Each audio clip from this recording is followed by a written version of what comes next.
passed out on this yellow paper are the minutes from the closed session we held at the end of that meeting.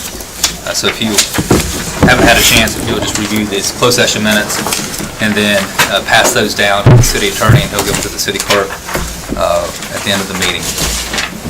So those are the first three items. Item 4 is approval of an interlocal agreement with the city of Gastonia for a HUD home program. And this is something that we last did, I believe, in April of 2016. The city of Gastonia is an entitlement city with the U.S. Housing and Urban Development Department, and so they automatically qualify for funding to help first-time home buyers with the down payment assistance. And I think all but 2 towns within Gaston County participate in this program. There's no cost to the city, but our residents can benefit if they meet certain eligibility requirements. So there's no reason not to participate. The last time I checked, I think in 2016, there were only a couple Belmont residents that actually qualified and received assistance from the program, but that's more than would have it if we didn't participate. So I recommend that we continue our participation with this. We've been in this program since 2004, and it's a 3-year participation, so it's just time to renew that. And then finally, on the consent agenda, as you notice, our Public Works building is under construction, and I know we've had a lot of city council action on the financing and the construction of it. We do need to create a capital project ordinance just to keep that out of the general budget and put it in its own project budget. That project will span this fiscal year and next fiscal year. It should hopefully be finished construction by the end of 2019, but that does get us into the next fiscal year. So by having that project ordinance, it can transcend fiscal years seamlessly. So those are all the items on the consent agenda. If you have any questions about those, I'll be happy to answer them. And I do want to point out, as I put in my email to you on Friday, on the regular agenda, items 2 and 3 we will need to defer until February. I've given you a letter that looks like this as you see from the applicant for the proposed Hilton Home to Suites Hotel that is seeking a conditional district rezoning. They went to the planning board last month, and they are still trying to finalize some of the architectural details, negotiating that with Hilton.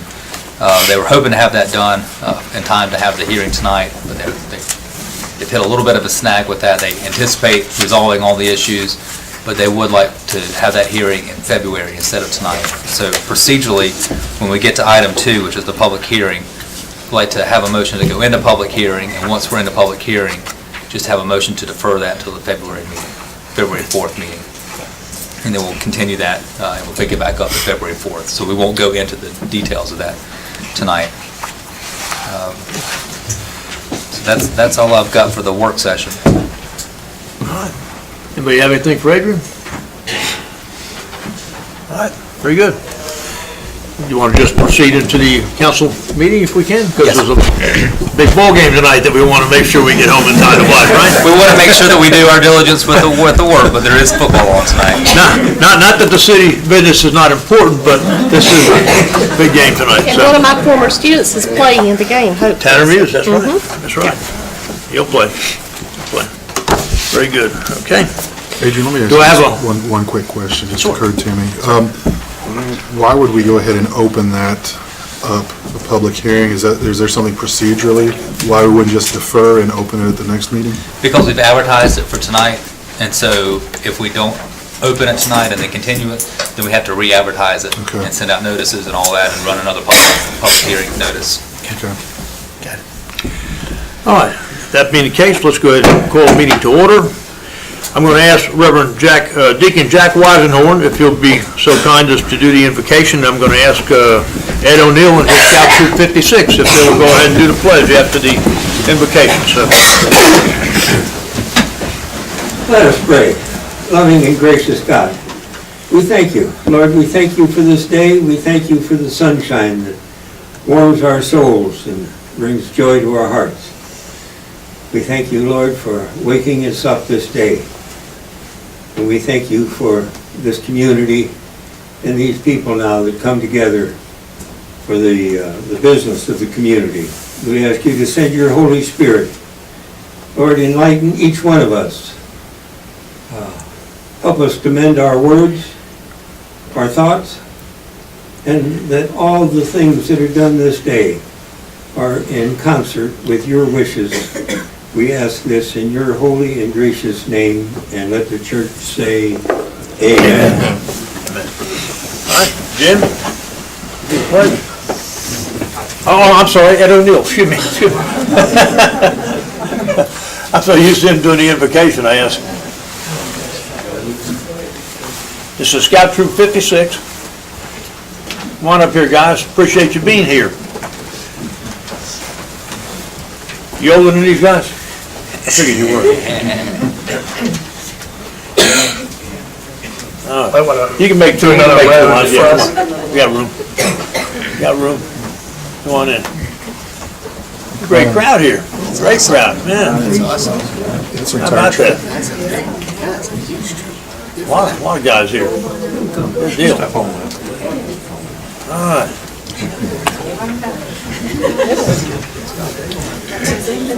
Everybody in? All right, all good? All right. We're ready to do the Pledge of Allegiance, so we'll let Scout Troop 56 lead us in the pledge. Go ahead. I pledge to the flag of the United States of America and to the republic for which it stands, one nation, under God, indivisible, with liberty and justice for all. Thank you. Thank you. Appreciate you guys being scouts. You learn a lot too, don't you? Yeah.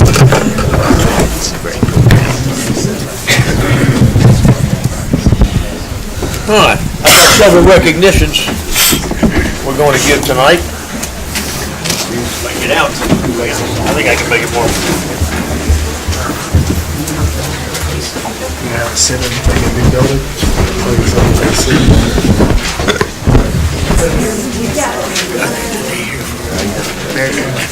Citizenship in the community. Bill, can you get your... Climb over the kid. And Patricia. Patricia. You may want to walk that way. Julie. I need to clear it out. You probably want to come out. Hey, Wendy. That way. Yeah. I think Julie. Probably better come in this way, yeah. Julie. Julie. There's three.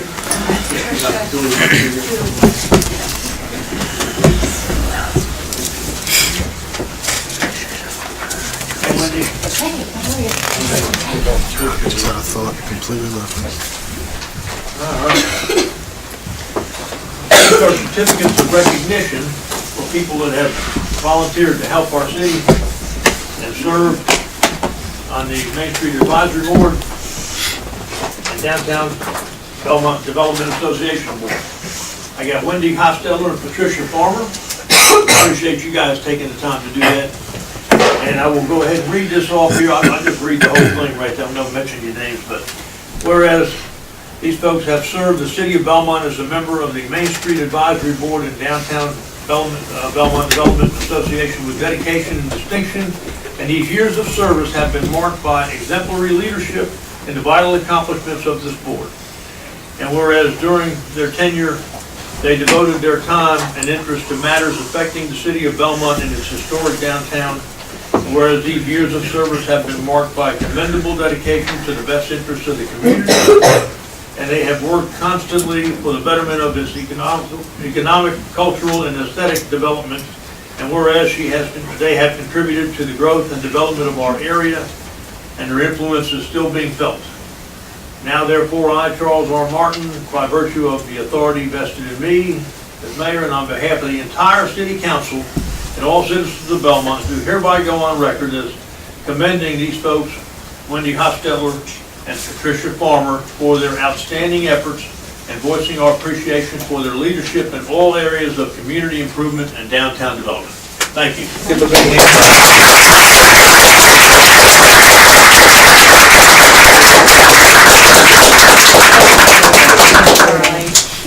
Thank you.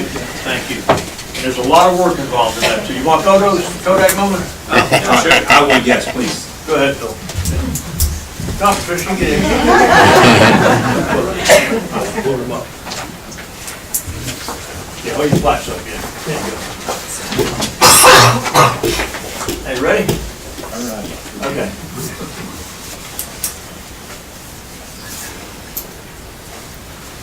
Got it? Good, very good. Thank you. Appreciate the service. Thank you.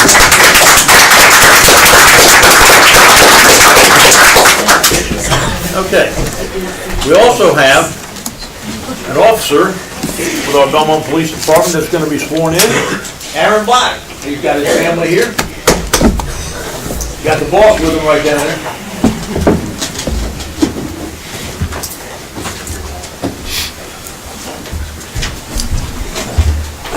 These guys are all getting gray. Looking for him. I know. I'm sure. Can you hold the Bible? I'll hold him Write up. that down, Jeff. What we let him Ethics committee. You can bring the wife and kids up here, let them hold it. Sure. Come on, you guys. You guys come on here. Bring the boss up, please. You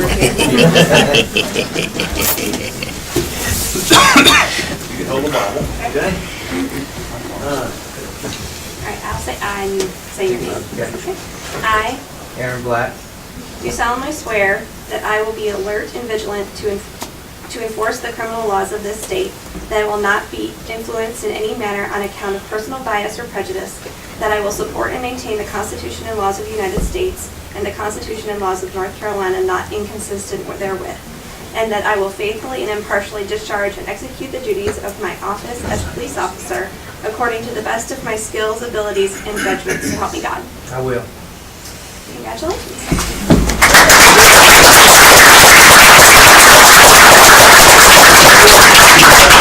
Customary, his wife will stand the badge.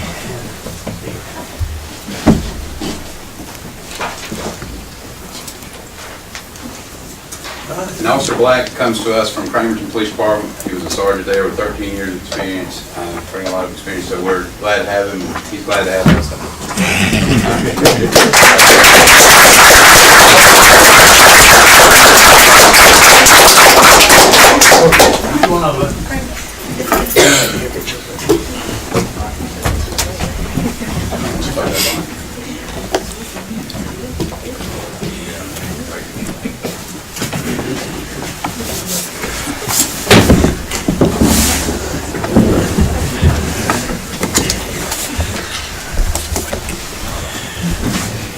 Okay. Thank you for being willing to serve.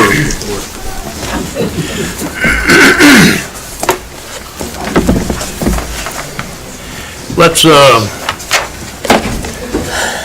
go ahead and have a motion to approve the consent agenda. We got public comment first. We got Well- several people signed up to speak, so. Mayor, we have one more recognition. We've got Tom Anderson with the League of Municipalities, who is a North Carolina League of Municipalities Public Safety Risk Management great. Consultant. And he's done an assessment of our police department and has some results of that he wants to share with you. Yes, sir, and I will go very quickly, and Mayor, members of council, thank you for giving me some time this evening.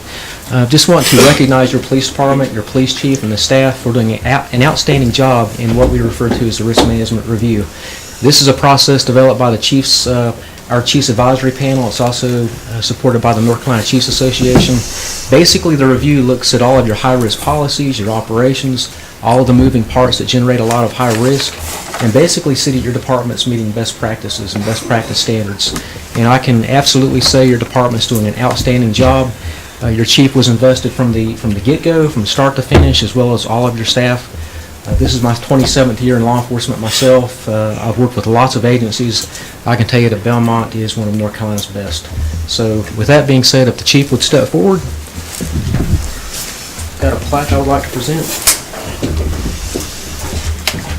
This is from the North Carolina League of Municipalities recognizing the Belmont Police Department for completing the law enforcement risk management review and proactively serving the community in a professional manner while taking steps to minimize risks to our citizens and officers, presented January 7th, 2019.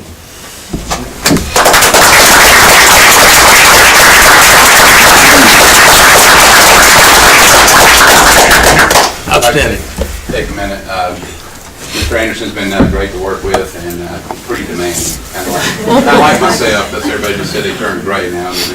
But we are demanding because they hold us to a higher standard in this assessment. And so we're honored to receive this award, but behind every leader that can consider themselves good, there's a staff, and the staff is what got us there.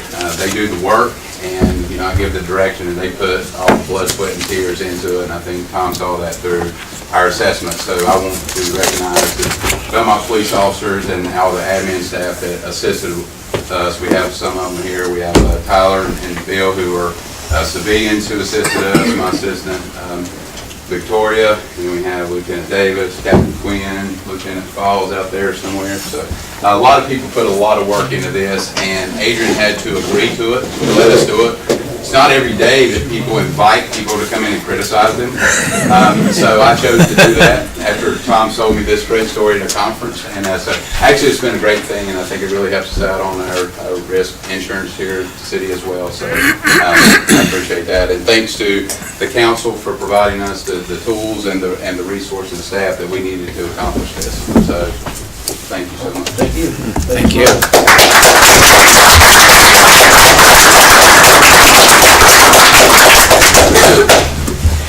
All right. Thanks, Tom.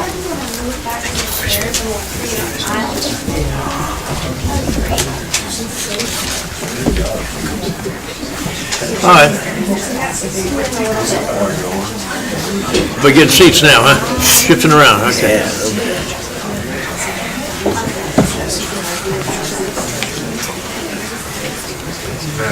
We have 5 people signed up for public comment, so. Consent agenda. Huh? Consent agenda. Yeah, motion to approve. Yeah. Yeah. All right, do I have a motion to approve the consent agenda? I make a motion, we Got a approve the motion? consent agenda. Do I have a second? I'll second. Got a second, okay. All right. Motion to approve, all in favor, say aye. Aye. Let's proceed to the regular agenda. We have 5 people to sign up for public comment, and as I call your name, state your address, and you have 3 minutes to speak. 2.5 minutes tonight, because it's... First person signed up to speak is Dwayne Burks.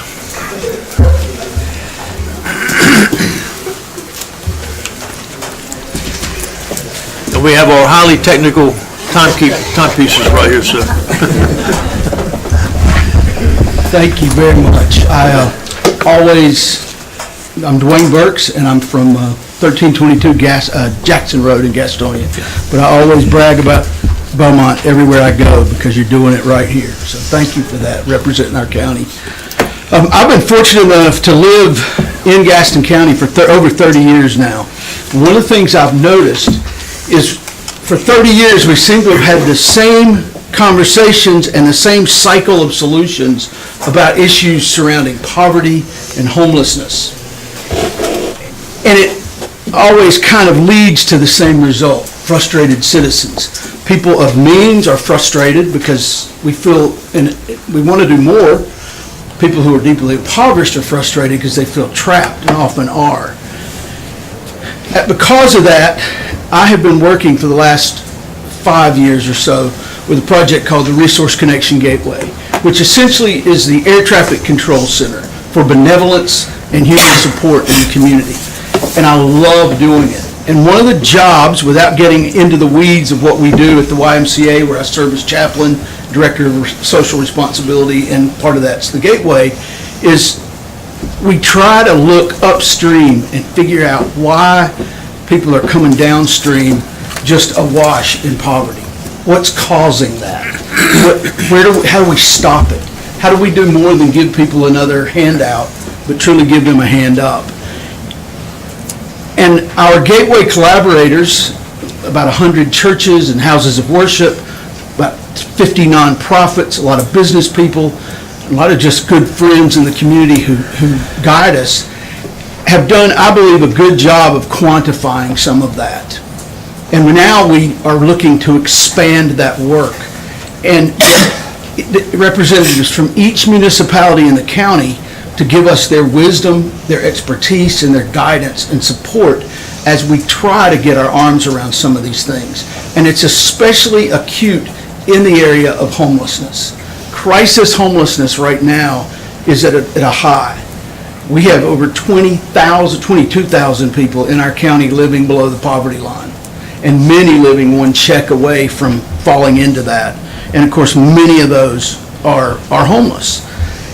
Our gateway referrals coming from all over the county, many of them come from Belmont, McAdenville, Stanley, all over. But there's also a concentration in Gastonia proper where the services are focused. So what we're asking is be aware of the problem, be aware that we're past the same cycle. We're looking at some different ways to handle things, and that's a hand up, not just a hand out. And when the time is right, we're asking you to join us with the Salvation Army, where your group is assembled, and bring your expertise to the table so we don't create problems for your citizens as we solve problems countywide. Thank you, Dwayne. Thank you. Appreciate that. Thanks Thank for you. explaining that to us. Next I have signed up to speak Jack Weisenhorn.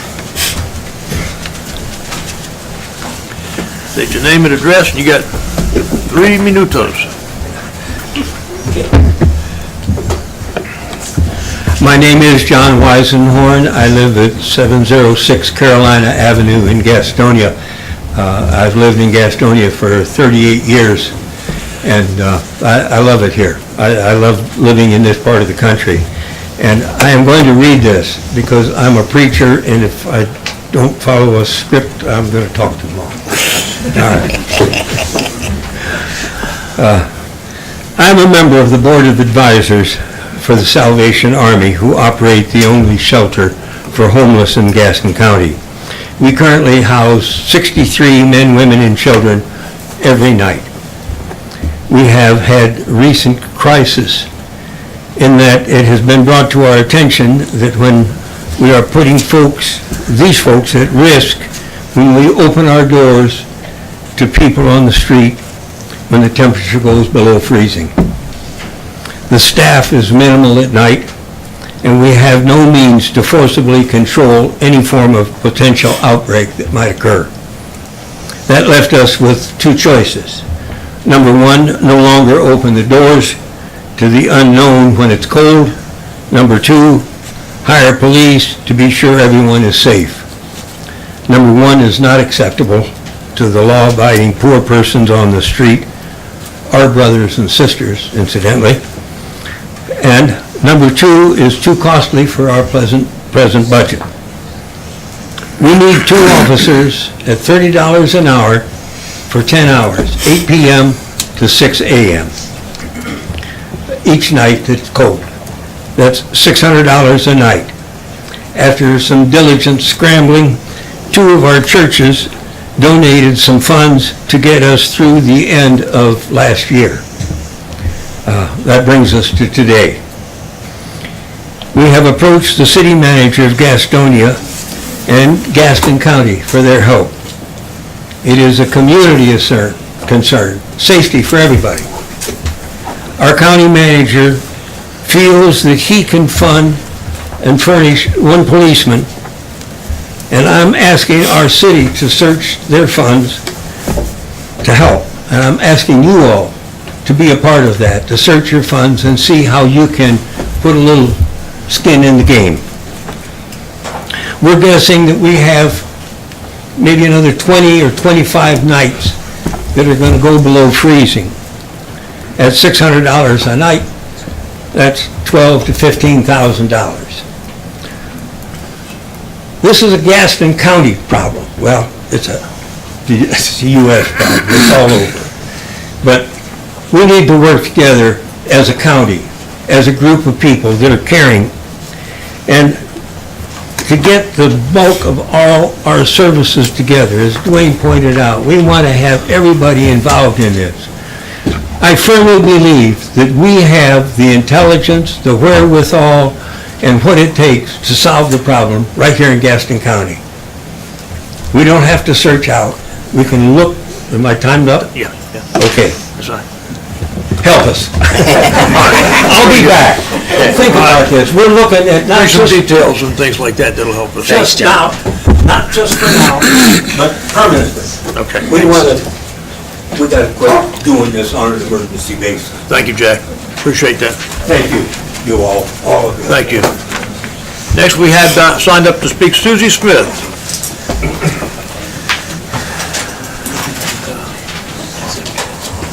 First of all, thank you both, wherever the other guy is, for what you're doing. Huge. So I'm Susie Smith, 221 6th Street, right here in Belmont, down the road. I'm here because I'm a beekeeper. So you might have noticed there's a hive out there by the wall now, right out there. And I invite all of you to probably first call me if you want to come take a look at it. But go up by yourself if you want to, just don't get too close because we all know bees sting, right? That's one of the problems with bees. I'm up here because I want Belmont to become part of Bee City, USA. And what I first thought that meant was, as a beekeeper, oh great, we're going to have a bunch of people get beehives. That's not what Bee City is. Bee City is encouraging pollinators. Well, forgive me, but I had to look up pollinators to see exactly what that meant. And what that means, that's the things that help plants reproduce, right? Without pollinators, we don't have plants. And right now, 1 in 3 bites of food that we eat is because of insect pollination. So what's going to happen when we don't have bees and moths and butterflies is we're all going to be eating candy bars or whatever comes out of the factory, processed foods, and I don't want that. I don't want that for us.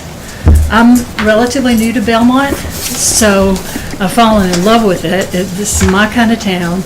I like to walk my dog. We walk around the old mills, and it's just so peaceful. And I see us as a community reaching out and saying to people, hey, we are one of the bee cities. We believe in our community. We want to help the earth. And this is me speaking from I've always been kind of an earth child. And it's just, I don't think it's ever going to end. But what I'm asking from you guys is I need help. I can do all the paperwork. I've done all the paperwork. I need a liaison with the city because I obviously am not Belmont, but we are. So I need a liaison with the city that can help me put the dots on things, and it's not going to involve any work whatsoever. I still have time left, right? Yeah.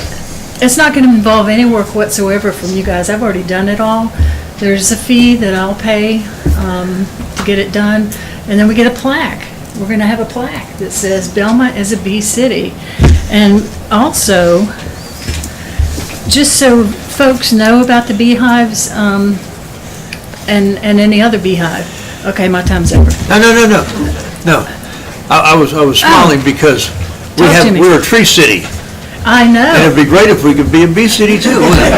Yeah, not only that, but we are a tree city. That already speaks to, hey, want that we're that kind of community. Yeah. And now we're a chicken community. We are. Urban chickens. We're a chicken community, and let's become a bee city. Let's tell people, hey, we care about our community and the plants and the food that we eat. In fact, the community garden is now going to be mostly native plants this year, and my bees pollinating. Susie, I thank you for your presentation. Thank you so I think that's much. great. Yeah, that'd be good if we could be both, wouldn't it, huh? There's plenty of beekeepers. See, Deborah, I got my Arbor Day thing today, so, my envelope, Tree City thing. All right. But I like that, that'd be good. Next, we have up to speak Yasha Dutko. Mayor, before that, if the council is interested, we could refer the Bee City USA information to the Environmental Sustainability Board. Sure. And see if they want to work on that. I think that would be the appropriate. That'd be a great one to do it with, yeah. Environmental Sustainability Board. Hand that off to you, okay? Yeah. Your Honor, members of the council, my name is Yasha Dutko. I live at 305 South Main Street in Belmont. I've been there for over 60 years, and I love Belmont. I'm also a gadabout. It's a group of elderly people that we go on trips. We gather once a month at the Belmont Recreation Center, and we do a lot of things. And I have a question. It's possible, I missed the last 2 meetings, you might have answered the question. What's going on with the bus? This month, we have had to schedule our trips locally in Mount Holly, most of them in Mount Holly, because we don't have transportation, which means that we had to ask anybody that had a car, could I ride with you to the next destination? At the end of this month, we're supposed to be going to Pineville, to Antique Place, and also we're going to have a dinner in the German restaurant. Well, the only way we can go is by trying to get somebody to let us ride with them. I thought we had a bus. We pay for the bus when we go on a trip. We usually pay $2 or $3 a piece. I guess it's to take care of the gas. But now we don't have it, and as I said, I have a question. Well, I think we do have a bus, Yasha. You have a bus, but we can't use it. That's what I'm talking about. I mean, the bus is there, but how come we can't use it? How come it was denied to us all this month?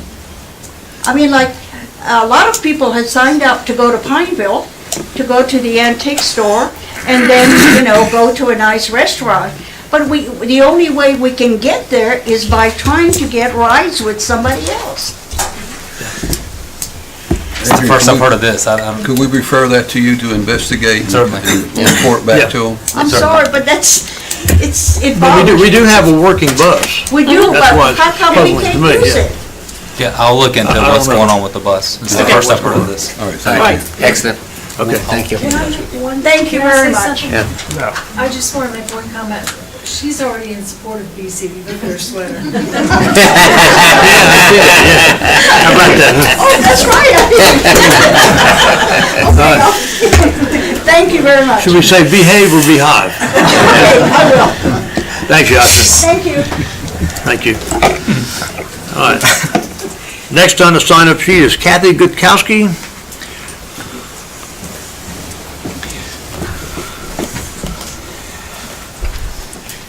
You live right across from my daughter, too. Across the street. Yeah. Yes, Happy New Year to all of you. Happy New Year. And I'm from the Gadabouts, and I'm here about the bus also. They told us, Zip and a young man who said he was the recreation specialist for the city of Belmont, that we were having no more trips and no more bus. They told us that at our last meeting. That's why we have no trips. He said, no more, we're not having any more trips or any more bus. Now, we're senior citizens with bad hearts and high blood pressure, and this is very dangerous. It's not fun. It's just wrong. You guys got to help us out here. Well, we need to find the details out as to what happened, because the bus is operational, so we need to find out what's going on. Thank you. Yeah. Adrian's going to check into that for us, okay? Thank you.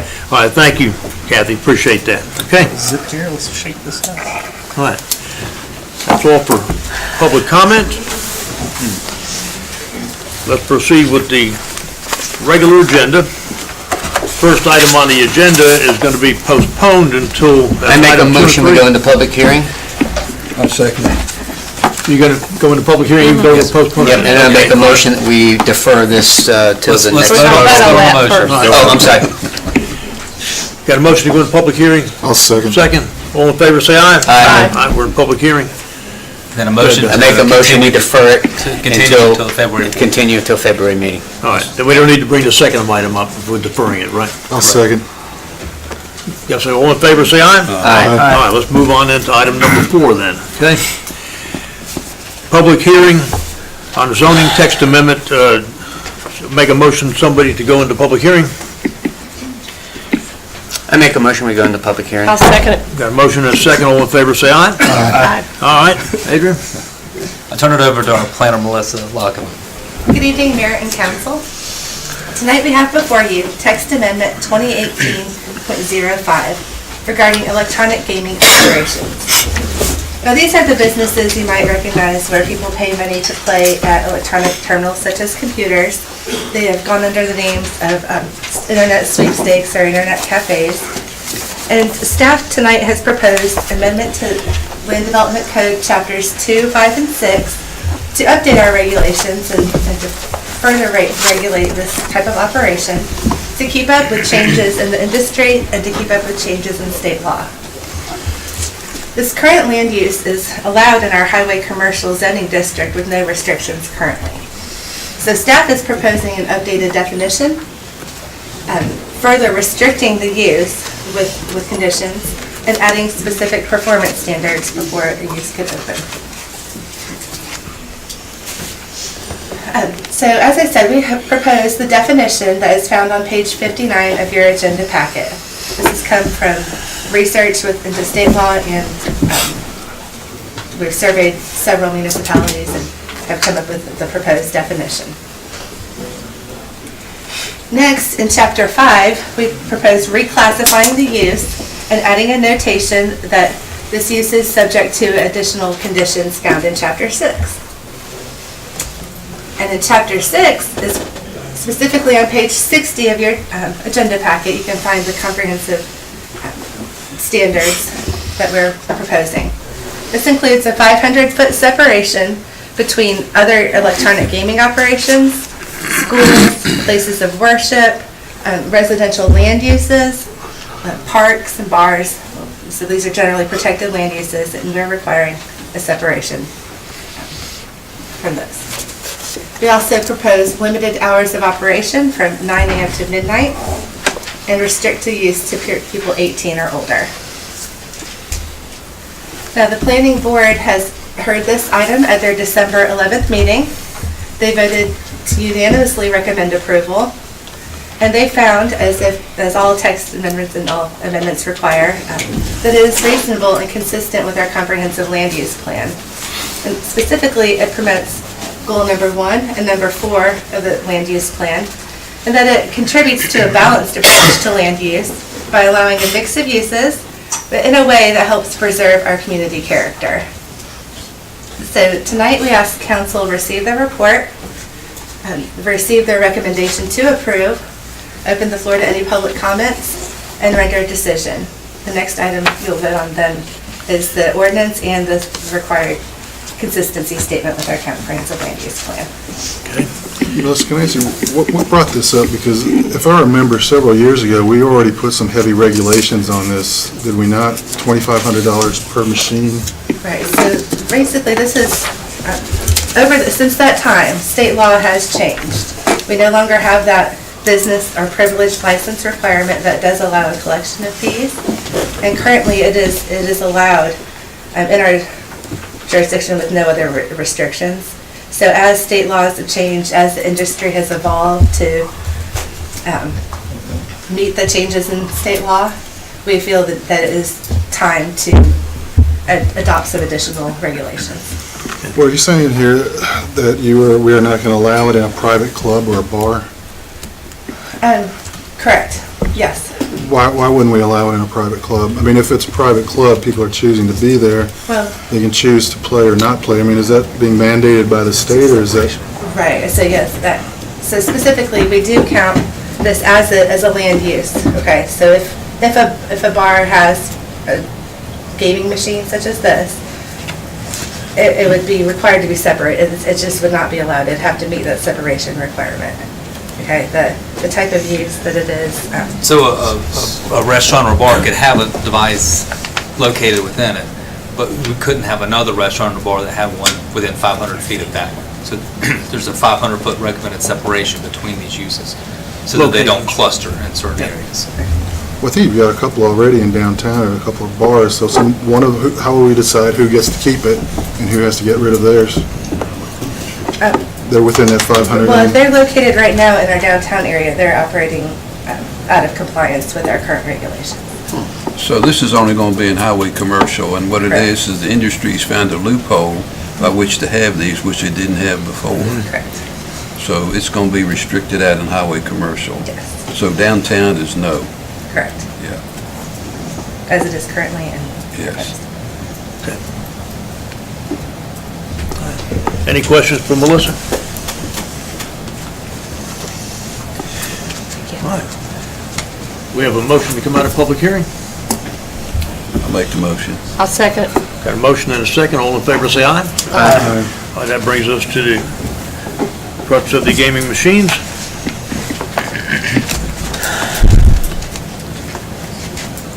Adrian, you recommend the approval of the rule on that, finding consistency with the comprehensive land use plan. Yes, sir. So, is anybody in favor of this ordinance? I'll make a motion that we accept the manager's recommendation to I second. approve it. Got a motion and a second. All in favor, say aye. Aye. All opposed? Opposed. Got one no. Okay? All right, so motion, motion carries. And then go back to the consistency. I'll make a motion that it's consistent with our comprehensive land use plan, promoting goals item 1 and number 4. I second. Okay, all in favor, say aye. Aye. All opposed? Opposed. Okay, one opposed, all right. That moves us on to public hearing on zoning text amendment for the lighting ordinance. Do I have a motion to go into public hearing? Motion. I'll second. Motion and a second, all in favor, say aye. Aye. All right, we're on public hearing. Thank you, Shelley? Mayor and Council. As read into the record, this is text amendment 2018-07. This is a request to amend Chapter 12, which is titled Site Lighting. The request comes before you to codify the city's street lighting policy that we've used for years. It's just not in our ordinance. And it applies to new subdivisions, whether it's a commercial or residential subdivision. And of course, the intent in providing street lighting is to assist drivers, pedestrians, and cyclists when it gets dark for public safety. So the criteria in this draft ordinance is to provide minimum distance between light pole, it's really a maximum distance between light poles. It is there's flexibility written in it to allow for driveways, street trees, and zones such as the rural residential. It wants to be more rural in character, so it could have a larger maximum separation. We have a maximum fixture height of 18 feet. We identify who's responsible for the installation in the subdivisions, the developer, property owner, whoever's doing the development. We identify who's responsible of maintenance, for the maintenance of the street lighting, and the amendment includes renumbering. Now, this item went to the planning board at its December meeting, and the planning board, after deliberations, requested that we modify it, including requiring decorative fixtures and poles, specifically writing language to prohibit wooden poles, and recommended some minor edits, which are provided in the draft that's before you tonight.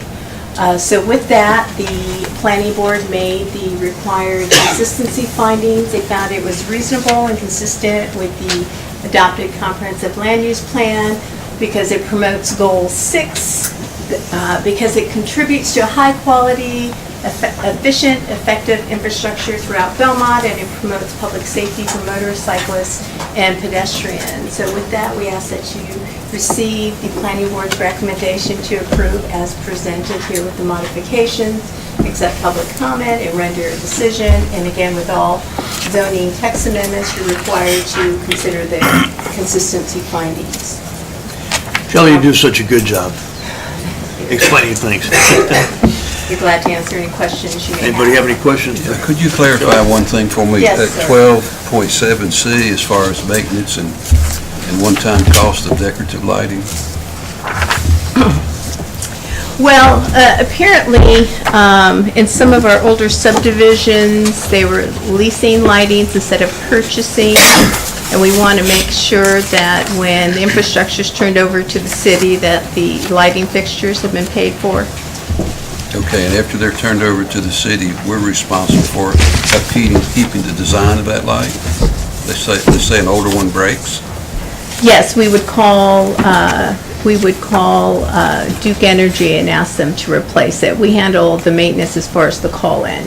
So we would pay for the cost of replacing it? I'm not sure who would actually pay for that. It's generally covered within the fees that we pay to Duke Energy for the lighting. For the electricity. So if a development had a decorative style lighting, then if we called and the Duke Power would take care of that, we wouldn't have to pay for that fixture? For that extra cost. Right, because we pay for the electricity. Okay. Okay. And all those long-term maintenance is included in that. So we just pay for the electricity and replacement of bulbs? Or Duke Power does that? Duke does that. Okay, thank you.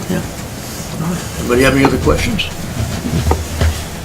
Do I have a motion? Or I should to also go- say Rutherford Electric, because we... No one signed up to speak, so do we have a motion to go out of public hearing? I'll make the motion. I'll second it. Got a motion and a second. All in favor, say aye. Aye. All right, let's move into the crux of the agenda on this item here. Amendment of Chapter 12 codifying the city street lighting policy utilized in subdivisions. Do we have a motion to approve? I'll make the motion. I'll Got a second. motion, got a second. All in favor, say aye. Aye. Motion carries then. Very good. Anybody against it? I make a motion that it Consistent. also supports and promotes goal number 6 of the comprehensive land use plan. I second it. Okay, got a motion and a second. All in favor, say aye. Aye. All right, very good. Okay, moves us on to item number 8. Consider the approval of an interlocal agreement with the city of Gastonia for regional transit service. Thank you. And Randy Gates, who is the Gaston Cleveland Lincoln MPO Administrator, will present this item. Good evening, Mayor, members of the council. You bet. I am here to present an interlocal agreement between the City of Gastonia and the City of Belmont for the CATS, that Charlotte Area Transit System, a regional express route 85X. That route has been operating since 2001, but every year the City of Gastonia, as part of Gastonia Transit, goes into a new agreement with CATS. Sometimes there are fee increases, sometimes they stay the same, but those are per each fiscal year. Can report that the ridership for 85X is the highest ridership out of all CATS regional transit routes, which is really good for our area, especially since we are working to hopefully bring some type of rapid transit into Gaston County. So we do have the highest ridership.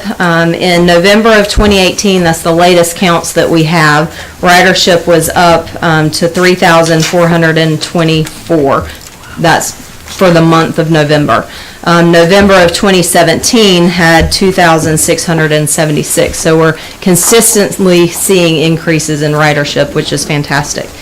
But I wanted to present to you tonight, cost has increased for that regular route, and we were also able to implement a midday route. One of the things that we had heard consistently from those that were riding or would want to ride the 85X route is that it only picked up in Gastonia and Belmont very early in the morning, and then there was no way to get back into town until later in the afternoon, after 5 p.m. And a lot of people said, what if something occurs and I need to get home midday? So the MPO, Gaston Cleveland Lincoln MPO, we were able to work through some funding and received funding through a CMAQ grant, Congestion Mitigation Air Quality, in order to fund a midday route. So that's been in operation since March 19th of 2018. And so that was a really good addition to that regional express route. And so with the new contract that the City of Gastonia has with CATS for fiscal year 18-19, and I apologize, I'm just now bringing it to you. I know we're halfway through the fiscal year, but CATS just executed the agreement, I think, in November. So what I'm bringing before you is a request to increase the amount that Belmont pays into a local match. Historically, in 2012, we entered into an interlocal agreement between the City of Gastonia and the City of Belmont to provide $5,000 per year as a local match. And back in FY 17-18, that increased to $5,500, which was approximately 5.6% of the local share, the overall local share. And with cost increases just due to cost to operate, as well as the addition of the midday route, what I'm requesting is that the City of Belmont increase your local match from $5,500 to $8,928, and that's for the whole fiscal year. That's staying at your 5.6%, so we're not increasing the percentage, we're just increasing the amount due to the increased cost. And that would be for FY 18 and 19, and then I'll come before you next fiscal year. Hopefully, there won't be any increases, but I can't make any promises to that. But for now, we're asking that you increase your local match amount by $3,428 per year. Ray, let me ask you, has the ridership increased dramatically to?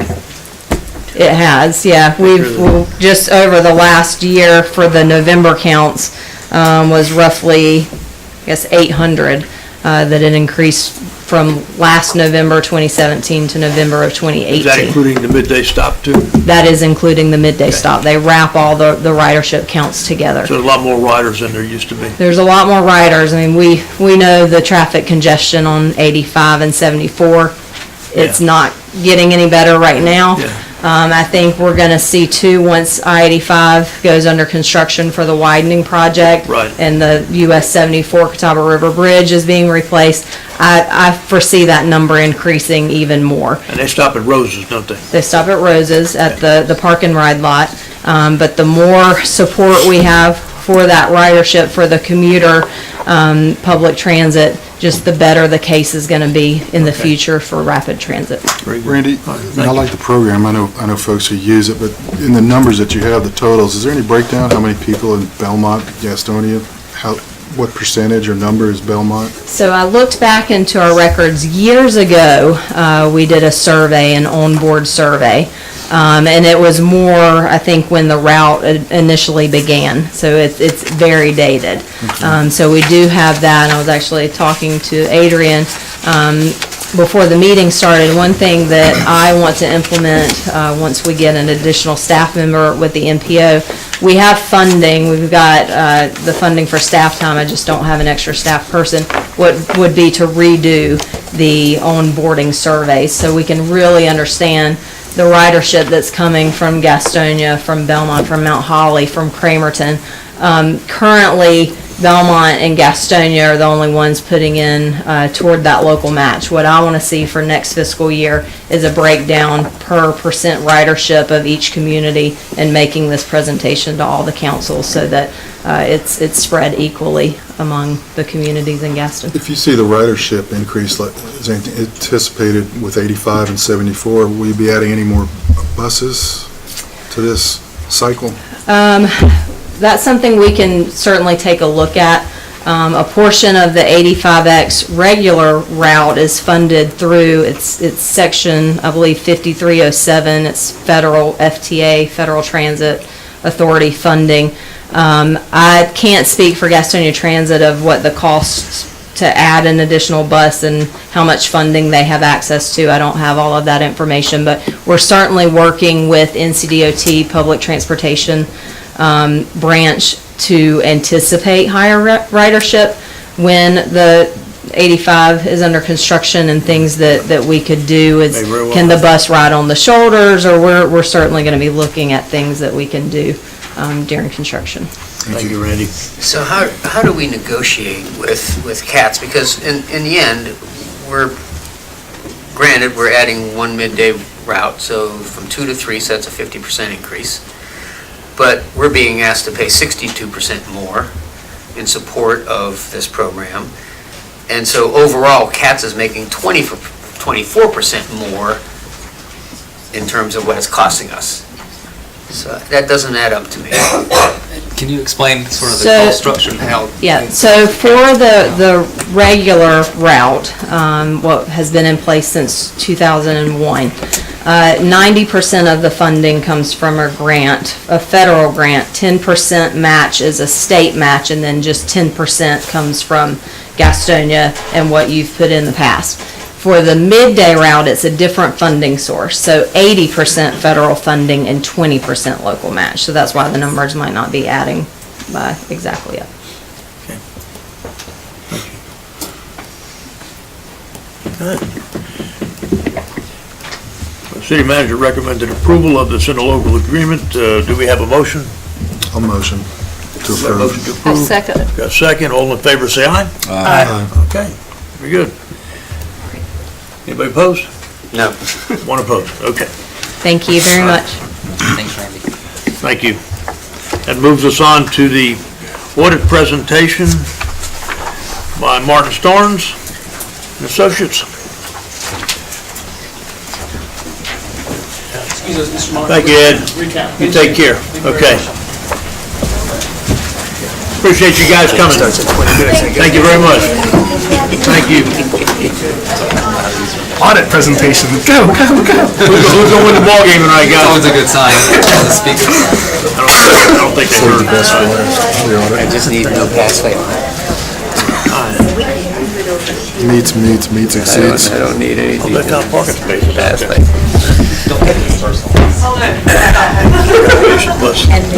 Wow, you had a clear room. That's a very patriotic tie, by the way.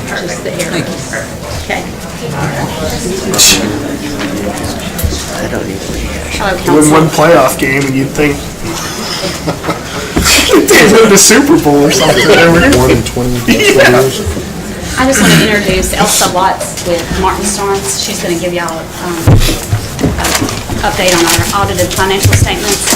We've actually submitted to the LGC, but we've not got approval back yet. But we have a PDF of it. If y'all want it, I can email it to you. But once it's approved, we'll have the bound actual conversions for it. Okay. Good evening. Hello. On behalf of Martin Starnes and Associates, I'd like to present the City of Belmont's 2018 audited financial statements. Some audit highlights. The city received an unmodified opinion. This is a clean audit opinion. I'd like to thank Michelle Wood for all of her hard work on the audit this year. She stays in contact with us throughout the year on the audit. It's always a pleasure working with the City of Belmont, and we look forward to continuing that working relationship with you all. General fund cash this year was at $5.1 million. Total revenues were $11.5 million, and total expenditures were $12.2 million for the general fund. And I'll detail these further along in the presentation. Looking at your trends from 2017 to 2018, your revenues increased 8%, up to $11.5 million. And your expenditures increased 11%, up to $12.2 million. I will go into these in further detail as well. Fund balance is a measure of the city's financial resources available. There are 5 classifications of fund balance. You have non-spendable items, which are not in cash form. Restricted fund balance, which is restricted by laws or grantors. Committed fund balance, which requires project ordinance by council. Assigned fund balance, which can be assigned by council and does not require project ordinance. And then you have unassigned fund balance, which has no constraints. The LGC uses this calculation to compare you to other units. They take total fund balance, less non-spendable items, less items restricted by state statute. This gives you your available fund balance. Total fund balance was $4.9 million at year end. This is an increase of $766,000.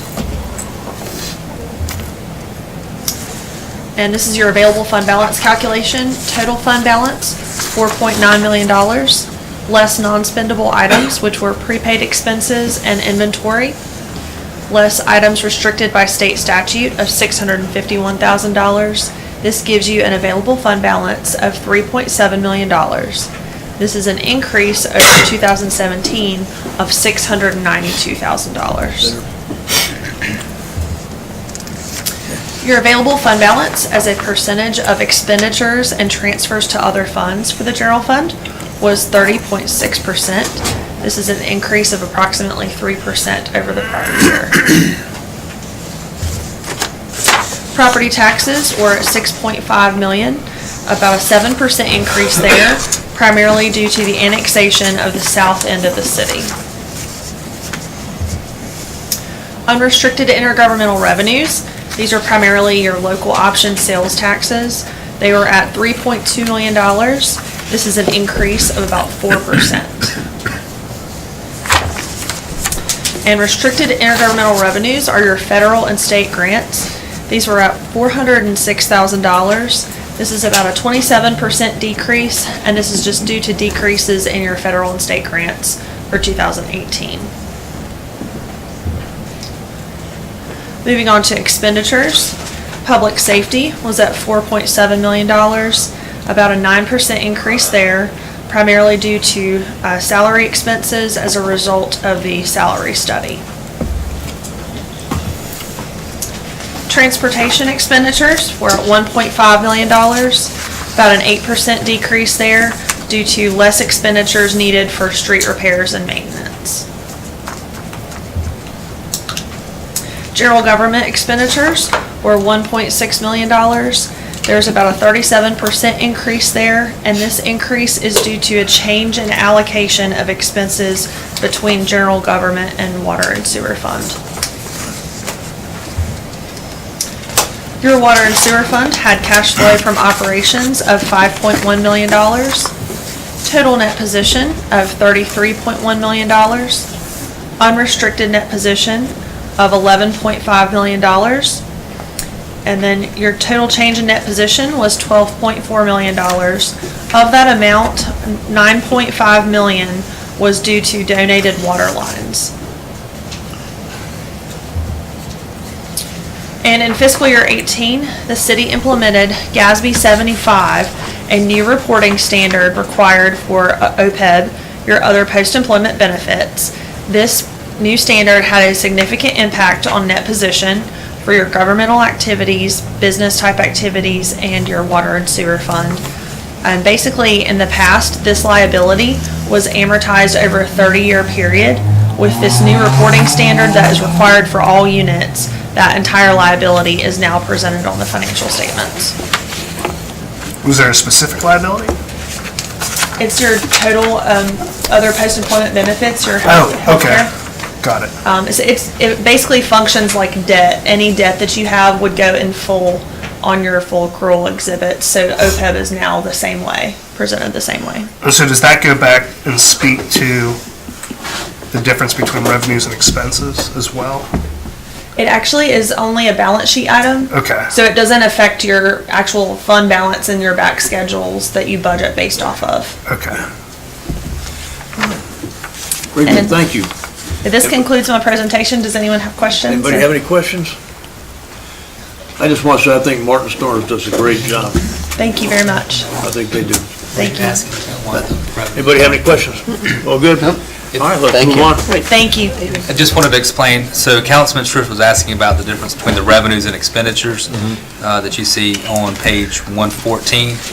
And as I understand it, when we borrow money, we count the like when we did our equipment loan of $450,000, we count the $450,000 that we get from the loan as loan proceeds as revenue. So then we spend the $450,000 on equipment, so it shows up as an expenditure, so it's a wash for us. But I guess in the audit, it's a little bit different, because we obviously have to balance the budget, so it's not like we're running an operational deficit. The other post-employment benefits does not affect those areas. Right. Yeah. So it's just that loan proceeds was the difference. So the GASB, did all municipalities do that change? Yes. So that was required? Yes. So everybody's in the same boat? When Yeah. you guys audit a lot of municipalities? And counties, and it's not even just statewide, it's nationwide. Okay. Yeah. Thank you very much. Thank you. Appreciate that. Thank you. Thanks. Next item is consider the award of a contract for North Main Street streetscape project. Jerry Hatton, will bring that to our attention. Thank you. This project involves extending the streetscape up 2 more lots on the east side, north of Woodrow. That's the running shoe store and the popcorn store next to it. The project is in our CIP and it's been authorized to do it, so we prepared plans and requested bids. This was an informal bid because of the dollar amount, and primarily we picked local firms or people that are associated with City of Belmont to do bids on it. We had 3 bids come in. The low bid came in very good. It was Asphalt Moore Inc., and that's a local company here. My pre-bid estimate for this was $76,410. The low bid came in $31,505, so it's considerably better.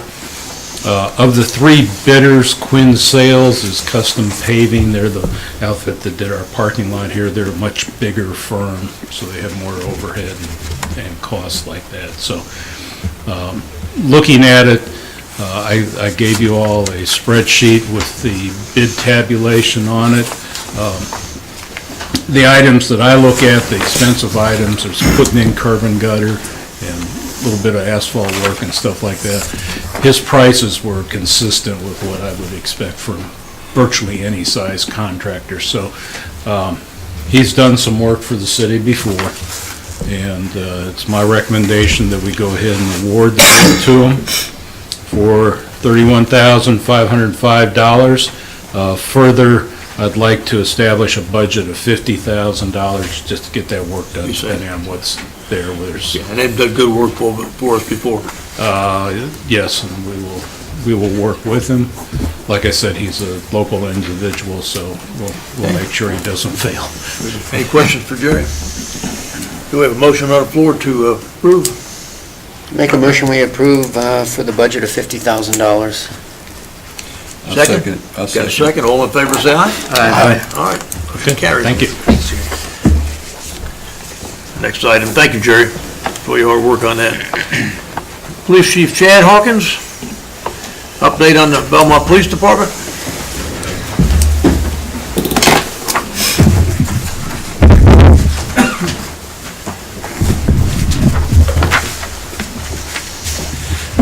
Good evening, Mayor, Council, citizens.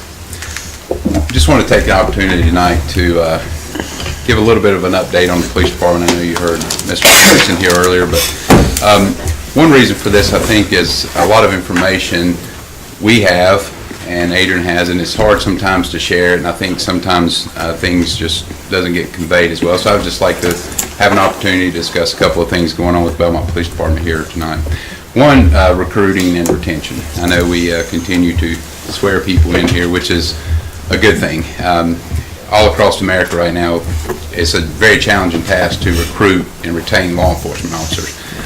It's obviously a very dangerous job that pays a lot of money, and people are just itching to get into it. Not exactly, but so we face challenges, but I feel like we're in really good shape, and we continue to hire very well trained, some of the best trained officers in the state, very experienced, and I know some of the municipalities are not real happy with us about that, but that's okay. We can deal with that. So a couple of the other things I wanted to, and I appreciate the council's support and actually looking at the studies and the pay studies, and it helps us to be competitive, so I do appreciate that, and I hope that continues. And one of the other issues I wanted to discuss is crime. Sometimes social media does us a great injustice with crime and how it's reported, because we're actually working it in real time, and people see things that they think are happening and they report them on social media. So sometimes that's the only information that the public gets, and it's usually very inaccurate. And if they would wait just a couple of minutes, we would give them some information, if there's anything worthy to give them. Most of the time, it doesn't pan out to be anything. We get calls, people hear it, people listen to scanners. So one of the things I hear about is that Belmont is very violent now with all the development that we have. And I don't see that. Another police department must be getting those reports, because it doesn't come to me. So we have crime like any other municipality around, and we deal with those crimes. And one example I would use of that, I know when we had some people that were smashing rocks through windows. I heard that we were having robberies. All these robberies were out of control. That's not a robbery. That is a smash and grab. Vandalism. It was not occupied. There was no one in there, and someone smashed a window out, and they were in there for less than like a minute. So, and that's a serious crime, and we take those crimes serious, but that's a lot different than a robbery. So, we're not exempt. We do have robberies sometimes. But I think when that stuff happens, it really gets widespread on media that we have all these violent crimes. And, that's, even though it's an unfortunate crime, I wouldn't consider someone smashing a window with a rock a violent crime at that moment. So when the business is closed. definitely a serious crime, but not something that's very life-threatening. And so also something that came along with that it took us, response times. It took the Belmont Police Department 12 minutes to get to this call when we're sitting right behind these businesses. We were there in less than 3.5 minutes on the scene, both officers on the scene. So that was inaccurate information that was put out there. And the other thing is, I know this council, the manager, the citizens of Belmont do not pay us to sit at the police department and wait for things to be broken into. We're out here patrolling, and Belmont is a community that's spread out. And we have limited officers. We don't have an officer to sit on every corner. So we respond to crimes, and we respond to them quickly, and we try to resolve them quickly, in which we did. The smash and grabs, we actually, the person has been arrested. They're in custody, and they're awaiting a trial. If that's what happens, they have a lot of other cases in South Carolina. So those are just some of the things those are challenges that we face, and I know that our citizens see these things on social media, and we have enough to be fearful about without being fearful of false information.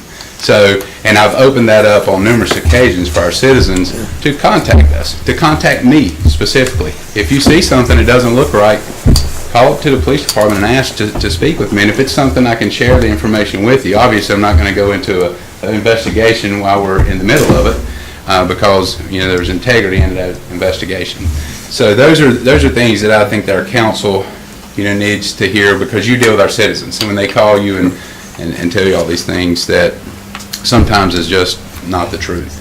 And sometimes incidents happen and they make social media, and one side of the story is out there, such as an officer responding to an incident and not doing their job.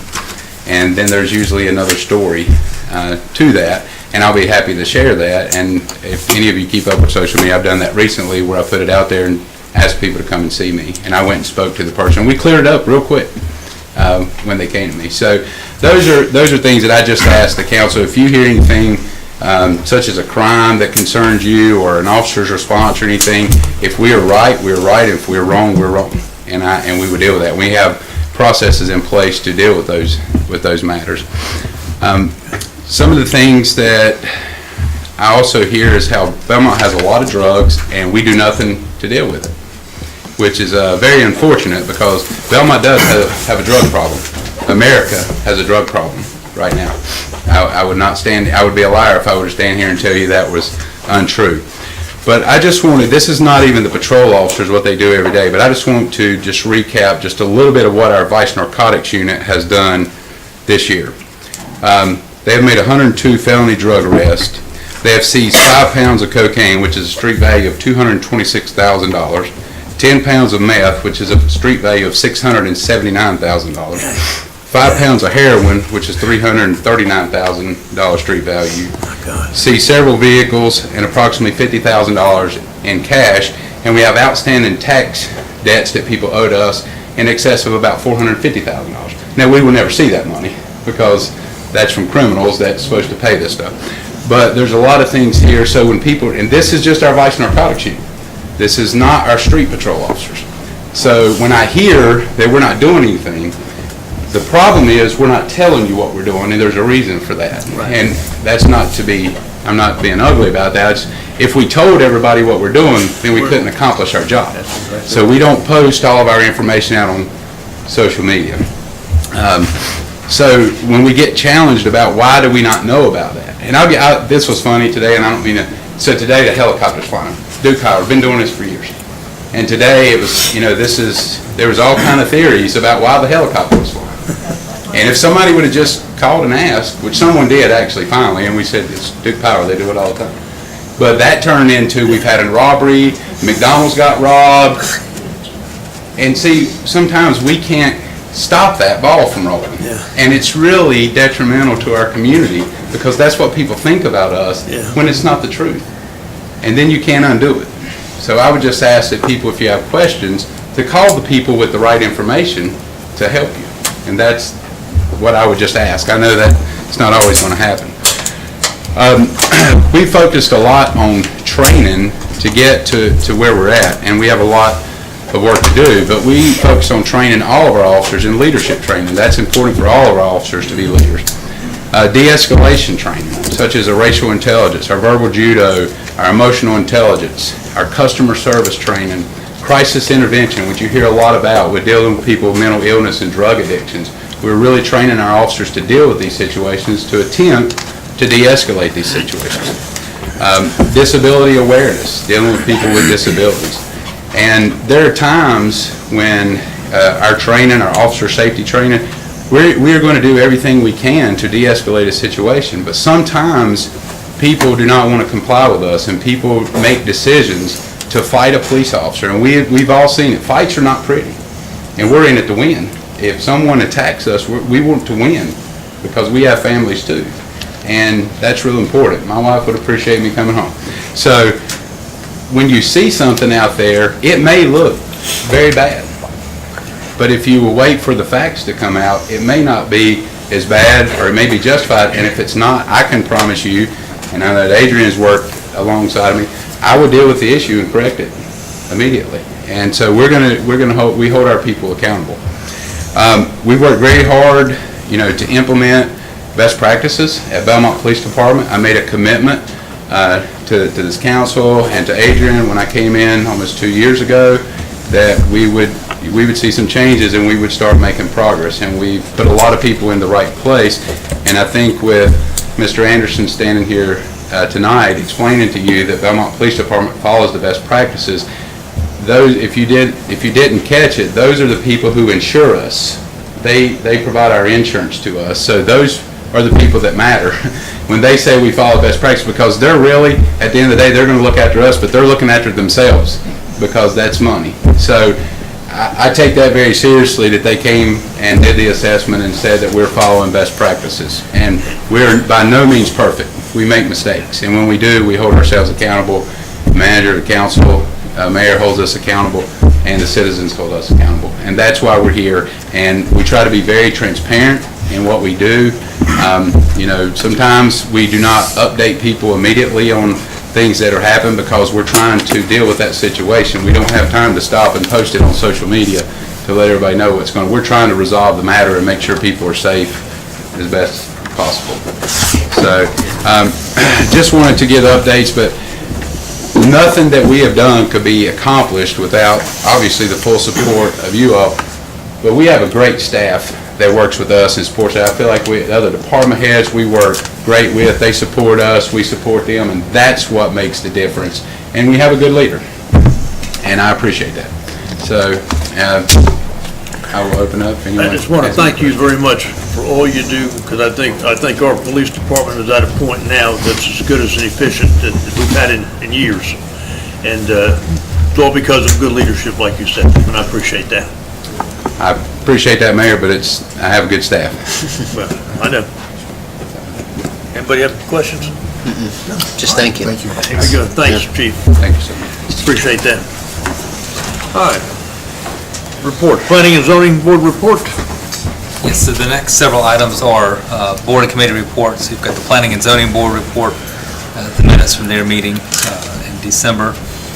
You've got the Belmont Tourism Authority report, the minutes from their meeting in December. The Main Street Advisory and Downtown Belmont Development Association minutes, their meeting in December. So if you have any questions about those minutes, those don't require any actions, just for your information, so you know what's going on with your appointed boards. Excuse me. And then, Let me ask you one question. Sure. The Main Street, I was looking through the minutes here, noticing the taxes hadn't been filed. Now they're saying it was done last year. It's also saying it was done 15-16. How do we ensure that the taxes are filed? What's the process? I mean, ultimately, who checks that box off? that is something that is done by staff. Let me pull that up. And Phil and Shelley reviewed that with the DBDA board at their last meeting. There was some misunderstanding, I believe, last year as to who was filing the taxes and when to file it, whether it was a fiscal year or a calendar year. We've since resolved that issue, and Phil spoke to Vicki, his predecessor, to clarify exactly what happened. So it's my understanding they have been filed for this year, for the 2017 tax year, on the calendar year. So it was some miscommunication and oversight This was going on when we had the transition when Vicki left and before Bill hired, and we asked Shelley to do 5 or 6 different things at once. So it's up to the board and the staff, but primarily the staff acting on behalf of the board to make sure that gets done. Let me ask you, when I heard about this, I went ahead and called the IRS and just to see what they would say, and I got the guy's badge number. And if I'm not mistaken, he said that no taxes were filed 15, 16, 16, 17. Now, I can double check with him on that, but I posed the question, I said, if you go a third year, what happens, because I was aware what happened with the Merchant Association. So, it's good, whatever happened, that we did catch it, because you can lose, the third year, you lose your status as a nonprofit. And I believe you filed them that first year, right? 15, 16. Yeah. Okay. 15, 16, and then they were done for 16, and I think there was an assumption made by the previous downtown director that they were going to be filed electronically through our accountant, and so she didn't mail it in, so we thought it was filed, and then we're wrapping up 17 was sent in. Shelley, it's my understanding that's on the staff agenda now, a date when that's supposed to be done by staff members, so that error should not occur anymore. Financial policy, so. Yeah, so it's part of the policy. Yes, so we've made some structural changes to make sure that doesn't happen again. Right. Got to be signed too. All right, manager's report. Thank you. We're starting our year off with a lot of activity. Speaking of the Main Street Advisory Board and DBDA, they have their annual planning workshop tomorrow from 8:30 a.m. to 12:30 p.m. in the Stowe Building. All of their work is done in public, and anyone who's interested in what they do is welcome to attend not only the workshop, but their monthly meetings. Can come in and ask Phil what's going on and get copies of all the work that they do. But I give that to you in case you want to join us Let me mention, tomorrow morning. there's a Montrose board meeting in the morning at 8 o'clock. At 8, yes, sir. Yes, sir. So I won't be there. I'm going to go to this workshop. All right, I'll be at the Montrose board meeting, okay. Probably at the same spot. The Main Street workshop's at the Stowe Building, and I think the chamber meeting is normally at the Gaston College. Gaston College, okay, yeah. The annual Belmont Unity Day service, the Martin Luther King service, will be on January 21st at 7 p.m. at Foursquare Church. Foursquare Church, yeah. Our annual City Council Planning and Retreat will be Friday and Saturday, January 25th and 26th at the Whitewater Center. Also, both of our chambers of commerce are having their annual banquets at the beginning of February.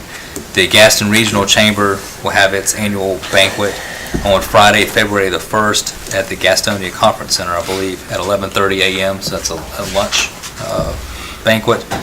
And then the Montcross Chamber banquet will be Tuesday, February the 5th, beginning at 5:15 with the reception, silent auction, and then the event, I believe, is at 6:30 p.m. So busy month. Yes. So if any of the council is interested in going, just get with Jamie Campbell and she can get you registered for those, either or both of those chamber events.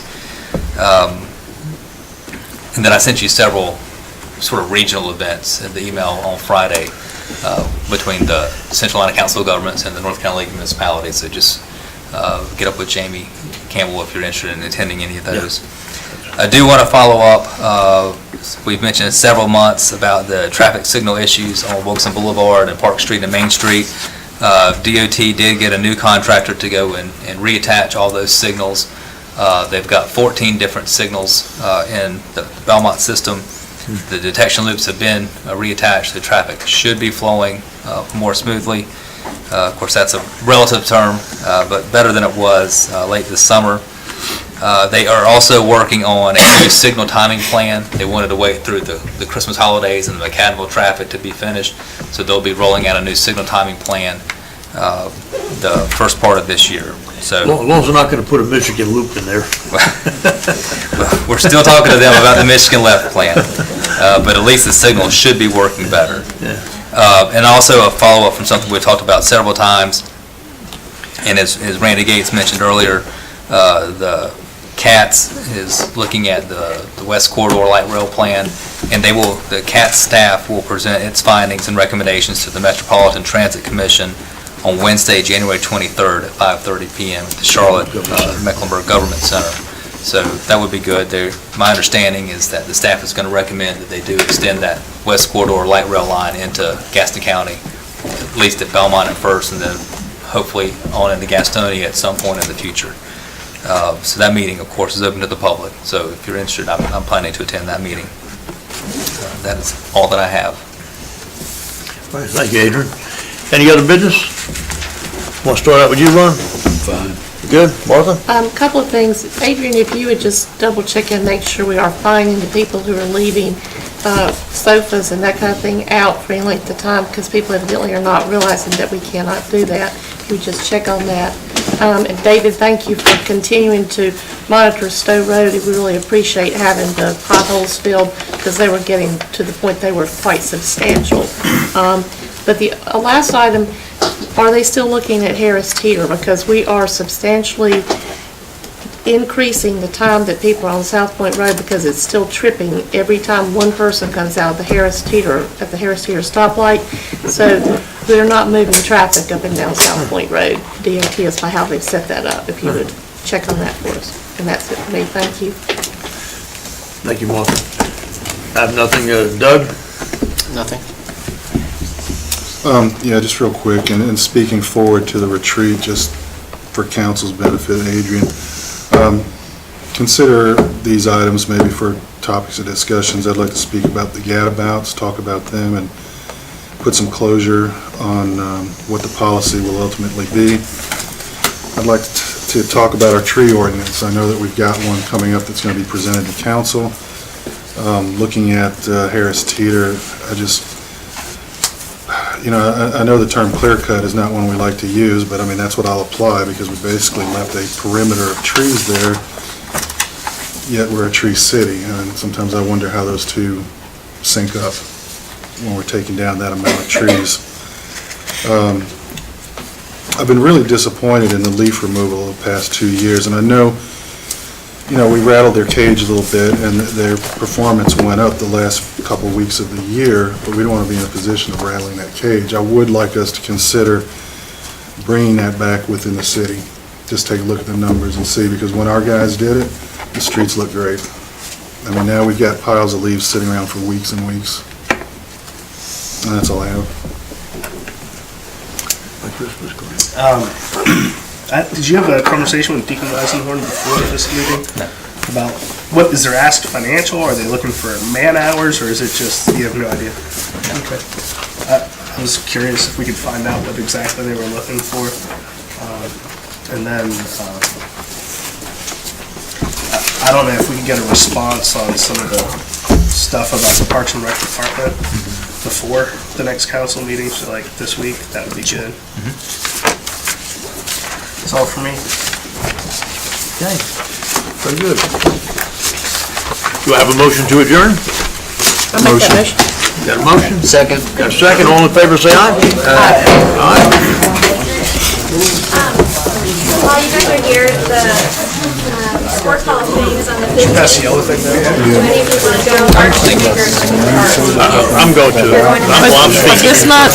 Just let me know. Yeah, I'll send it. I think homelessness, Yeah, I got all of you can narrow it down to the municipality, what's ultimately the whole biggest issue. Even just like the transportation thing, people aren't using the bus. Yes, you said, no.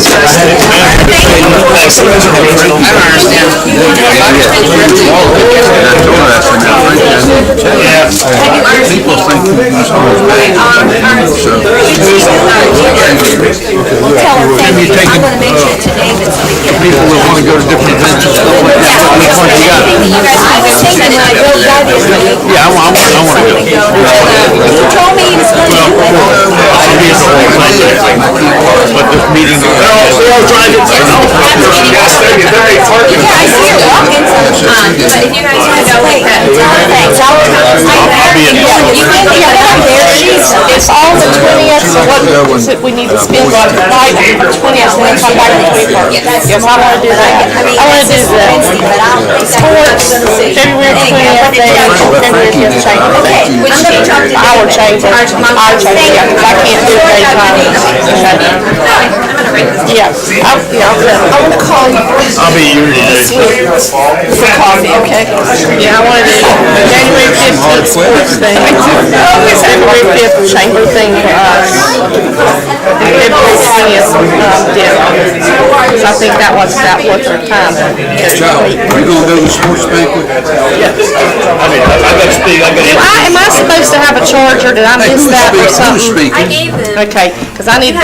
St. Louis Cardinals. Who is A it? black charger, okay. St. Louis Cardinals. It should have a little tag on it that says MS. Okay, all right. Don't take Mr. Coach. If you say no, I'll give your, I can always pull another one. Okay, all right. I'll look and He see. couldn't find, I don't think, his black one either, but I Okay. gave him the one night. Yeah, all right. iPad's one night. All right, I'll look and see. So you're going, are you going to the sports? Yeah, I am, yeah. Okay.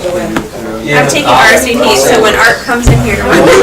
He'll be here tomorrow, and he'll have some kind of crazy stuff to say.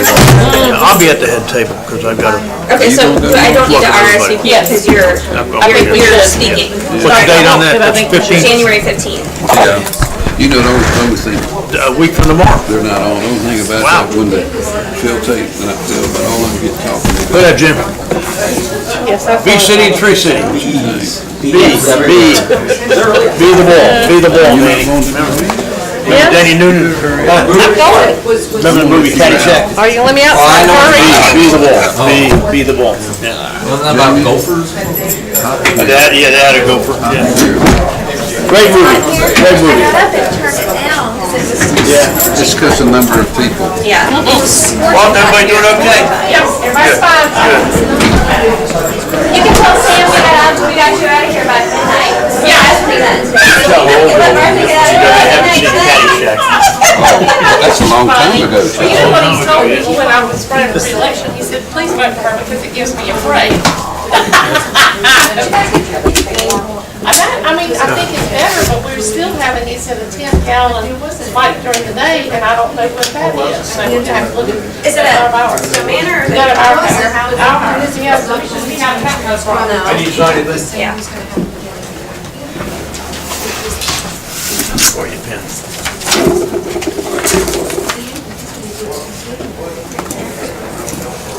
That's the one on, This is the gaming. gaming. Yeah, gaming. Oh, I'm sorry, no, this is the capital project ordinance. This is for the building. Okay, got that.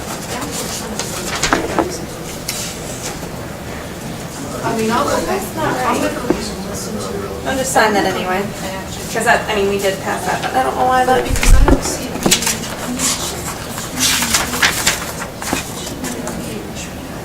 This is on the land development code, I think, that Shelley was talking about. Yeah, this is the gaming one. This is the gaming. That's the gaming one? What's today, 1/7/2019. And it was a 4-1 vote.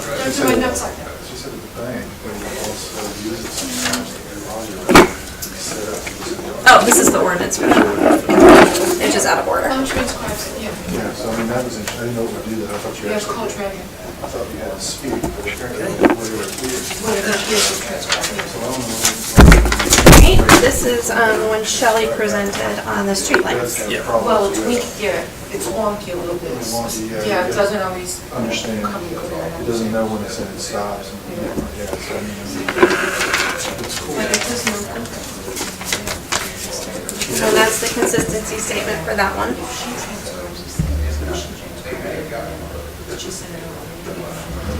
There's a reason why. Because I'm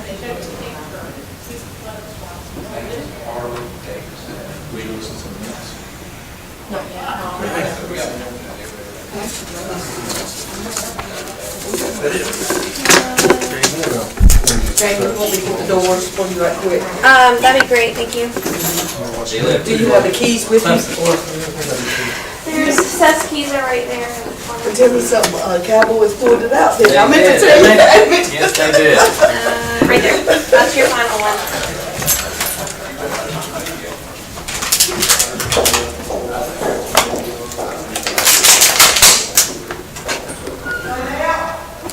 Okay.